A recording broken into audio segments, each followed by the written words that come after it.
Well, welcome. It's good to see so many of you not violating the lockdown rules. Uh, it's been an interesting week. I was saying to Rachel earlier, long range planning has become, what are we going to have for dinner? Uh, but because this is season 2 of lockdown in New Zealand, uh, we're hoping it's a mini series and won't be long. But because we've been through it before, everybody seems to know what we're supposed to do. And I'm glad that about 40 of you know what you're supposed to do is join us on Sunday morning at 11. So welcome to you all. Tēnā koutou te whānau o Aotearoa Unitarians. Tēnā koutou nā manahiri, no mai, hire mai ki tēnei hui, tēnā koutou, tēnā tātou katoa. Well, my words of welcome are by Carol Alden Morton. Many of us carry a burden of worry, anxiety over the state of the world, worries about money, about our environment, our families, about peace and justice. May we trust that nothing will get worse for us, putting that burden down for a moment. May we let go of what weighs us down. May we find that we can set down worry for longer and longer periods of time. In our experience of letting go, may we be open to the possibility that we need not pick our worries back up. May we find passion and strength to work for change where we have the power to do so, and to let go where we do not. If not forever, let us put down any worries or anxiety for our time of quiet. May we be in quiet together in our worship, willing to be authentic with each other, honest within ourselves, and open to connection in all its forms. If you have a chalice or candle that you light, this is our virtual chalice lighting.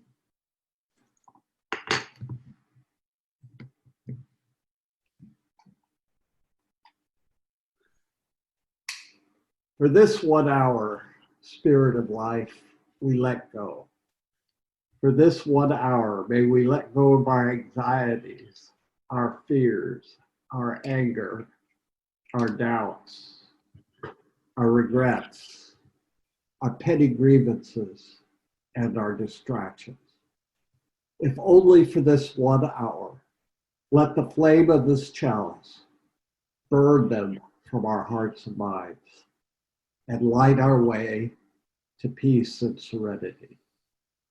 For this 1 holy hour.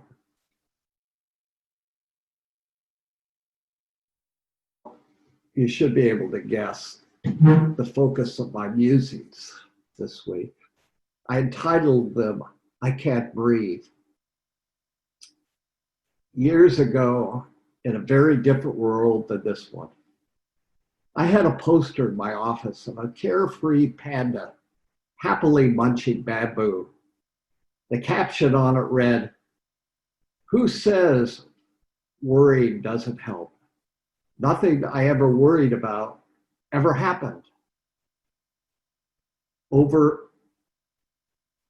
After over 100 days of no recorded community transmission, we are once again in lockdown. I'm not sure, but could the reason be we had stopped worrying, or at least not worried enough? No need to worry about physical distancing, no need to sing happy birthday throughout the day as we wash our hands repeatedly. No need to get swabbed if we had symptoms. We had beaten the virus, even as it surged all around us. No worries, we believe collectively. Life is back to pre-pandemic normal, whatever that was. Our worries had taken a holiday cruise down denial, in spite of constant warnings from Director General Ashley Bloomfield that we weren't out of the woods yet. We might not have been worried, but he certainly was. Now we have joined him, watching his daily 1 o'clock media briefing as if it was once again must-watch TV viewing. These recent developments made me wonder about the purpose of worry in human evolution. Apparently, worry is the brain's fault. Our brains evolved into their present form about 250,000 years ago. They worked fine until about 500 years ago. If we saw a lion in the distance, we ran. If thunder rumbled, we found a cave. If we were thirsty, we looked for water. Our ancestors lived in what scientists call an immediate return environment because their actions instantly delivered clear and immediate outcomes. Now we live in a delayed return environment. Most of the choices we make today will not benefit us immediately. If we do a good job at work today, we'll get a paycheck in a few weeks. If we save money now, we'll have enough for retirement later. Many aspects of modern society are designed to delay rewards until some point in the future. Our brains were designed for immediate return environment, not a delayed return. They don't cope well with change and uncertainty. We're walking around with Paleolithic hardware badly in need of an upgrade. Turns out that the old brain is fit for purpose to make sure we keep social distance, practice proper hygiene, get tested as symptoms arise, and listen to Ashley instead of conspiracy theorists. It is not as helpful when we focus on how long we will be in our bubbles or how we will pay our bills. Our brains become consumed by all the what ifs the virus has spawned. Robert Rosen, a psychologist and Unitarian Universalist, defines the issue as how much anxiety we have. A healthy level of anxiety, just enough anxiety, is the exact amount you need to respond to danger, tackle a tough problem, or take a leap of faith. It boosts your confidence and ability to concentrate, enhances your ability to learn, strengthens your commitment, and increases your energy. It enables you to perform at your best. But not all anxiety is healthy. Anxiety becomes unhealthy when it interferes with normal functioning or good judgment. Instead of spurring you on to action, it shuts you down or sends you off frantically in all directions. Left unattended, unhealthy anxiety could lead to serious physical and psychological illnesses. Too much anxiety comes from negative thinking and emotions, such as fear of inadequacy, failure, insignificance, or being taken advantage of. It causes us to control or attack uncertainty and to ease the pain we feel. Too much anxiety creates discomfort, tension, and frustration, and creates chaotic energy. Too little anxiety, on the other hand, is a face of complacency. It comes from the belief that all is well and an unfounded expectation that good times will continue unabated with no need of change or improvement. Too little anxiety leads to passivity, boredom, and stagnation.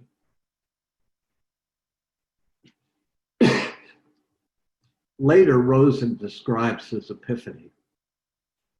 I turned 50 atop a mountain in Angkor Wat, Cambodia. Embraced by the natural beauty of the rainforests and awed by the man-made beauty of the Hindu and Buddhist temples, I sat reading Comfortable with Uncertainty by Pema Chodron, a Buddhist nun who lives in Nova Scotia, Canada. Her words spoke to me in the silence. Instead of trying to control the uncontrollable by looking for security and predictability, always hoping to be comfortable and safe, I should learn how to relax in the midst of chaos.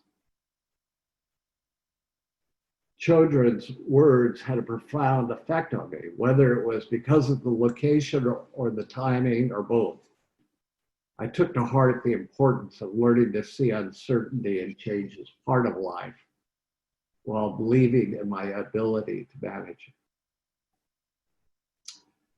Rosen offers us 10 tips for living with change, uncertainty, and just the right amount of anxiety in his book, Just Enough Anxiety. Be fully present at each moment. Distinguish what you can and can't control. Be willing to embrace the unknown. Befriend your anxiety. Cultivate self-confidence. Learn to manage your emotions. Look for the positive in every experience. Focus on your personal goal. Keep the bigger picture in mind. Practice patience and persistence. Being present in each moment keeps us from overly worried about the future. Instead, use your anxiety in the present moment to impact the future. In the Buddhist tale of the timid rabbit, which is a little like our story about Chicken Little, the rabbit became anxious over something he imagined was happening. He didn't consider all the facts. He jumped to conclusions and then spread his anxiety among the other animals. Not until the wise lion made the rabbit examine the situation did the rabbit let go of its anxiety. All the other animals caught up in rabbit's anxiety blamed rabbit and never examined their own emotional reactivity.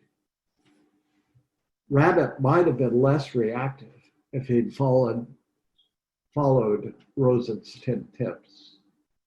And if we follow them, we actually change our brains, enabling our emotional responses to be tempered by our more rational minds. This becomes easier over time because repetition rewires our brains. Call it spiritual practice or behavioral modification. We can learn to react differently to the challenges of the world. All it may take to upgrade our prehistoric operating system is taking time to focus on breathing. Blessed be. Well, for your breakout, my question is for you to explore is, what is your biggest worry? And how anxious is it making you? And how are you controlling or managing?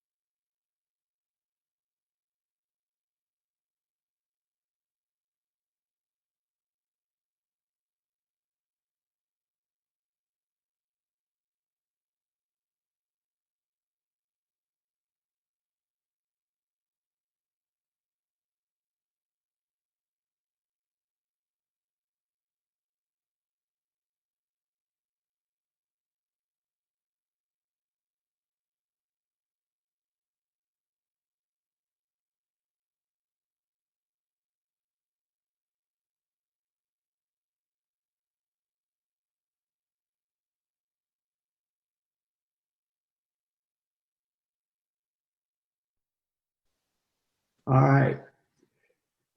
Let's extinguish our chalice. We extinguish this flame, but not the light of truth, the warmth of community, or the fire of commitment. These we carry in our hearts until we are together again.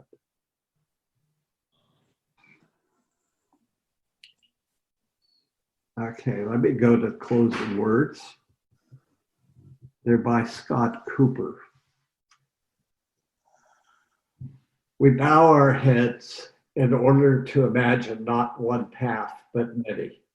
We imagine a path forward for those who cannot imagine any path forward because of poor health, financial hardship, family crises, and other roadblocks we cannot begin to understand or imagine.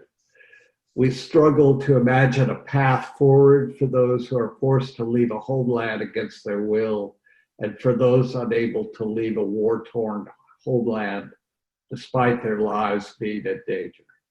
We imagine a path forward for those who leave their homes to make a better life for their families elsewhere. May we be a welcoming presence along that path toward hope. We come together to imagine a path forward for those of us despairing because we do not seem to know our country or our neighbors, despite the fact that we have not moved at all. May we be the good we are hoping to find as we travel side by side down the path toward hope. We imagine a path forward for those who feel lonely. May we take one another's hands as we walk that path toward community. Truly, we know these ways are forward, and take one another's hands. The path will lead to hope. The roads will lead to beloved community, and the arc will bend toward justice because we have dared to travel with love in our hearts.